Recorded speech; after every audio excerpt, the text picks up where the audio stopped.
কখনো কি লাশকে গোসল করিয়েছেন? মাঝে মাঝে সুযোগ আসলে করাবেন।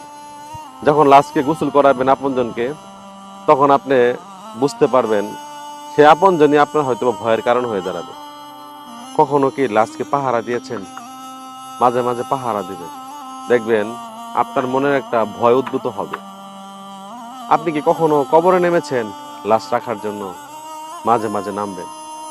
দেখবেন যেই মানুষটার সাথে একসাথে কত আড্ডা দিয়েছেন, চা খেয়েছেন, সময় কাটিয়েছেন, সেই মানুষটা নিথর দেহ নিয়ে পড়ে আছে, কথা বলতে পারতেছে না।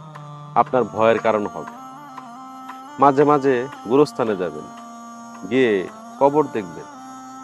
যে দাদা আপনাকে এত আদর করত, সেই দাদা কবরে শুয়ে আছে, অথচ আপনাকে দেখে কোনো কথা বলতেছে না। যেই মা আপনাকে এত ভালোবাসতো, সেই মা আপনাকে দেখে কোনো কথা বলতেছে না। আমাদের দুনিয়াতে আমরা যেই কাজই করি, ভালো কাজ করি, খারাপ কাজ করি, আমাদের মেন ডেস্টিনেশন হচ্ছে আখিরাত, কবর। সবাইকেই কিন্তু কবরে যেতে হবে।